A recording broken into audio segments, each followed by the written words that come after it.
I think there's quite a few reasons rather than just one. Obviously it's in with the global Occupy movement, which is massive, and it's one camp out of loads, which is against the injustice that's happening all over the world, with the few people at the top owning everything, making all the decisions, and people like at the bottom have to pay for that.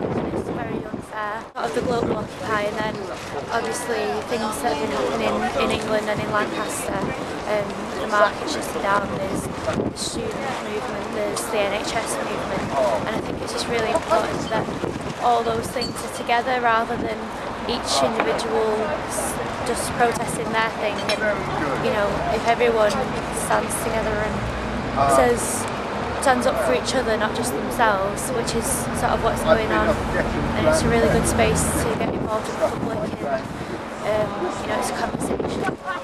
So I think it's really great to see groups of all different, supporting all different movements coming together and doing one massive global movement. I think it's really nice to see, and especially in Lancaster, it's not just the massive cities. You don't have to belong to like London or Manchester to be able to take part.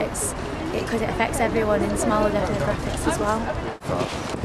Specifically, the Occupy movement has, for quite a little while now, talked about occupy your locality, occupy your community.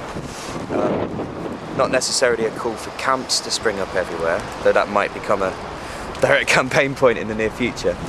But to do what you can in your communities, because every community is affected by the issues. And there's a proven track record that where there are sites, people do talk about the issues, and quite often sympathise and want to get involved. So that's one of the reasons why we're here, is because it's exactly the kind of place where you wouldn't expect there to be an Occupy site. Lancaster's really quite an affluent town, but it's also very good at hiding a lot of the issues. And Lancaster, just like everywhere else, has got to face these tight budget cuts at council level. Individuals who live here have got to tighten their belts. They've got to suffer the consequence policy. So one of the reasons why I'd say to the question why Lancaster is why not Lancaster. I was really surprised to find just what an eclectic mix. It's really interesting. The first few people here included somebody who works at a university, a teacher in a local school, a local private business owner, a guy who used to work in the banking sector, quite a few people who haven't got jobs at the moment, but that's not through trying. Men and women, old and young, students and people who run their own businesses or work in public services. And it wasn't just a public service. It wasn't following on from the Public Services Day of Action. It wasn't just public service people who were here. There's a lot of sympathy from other people. So the range is wide and eclectic.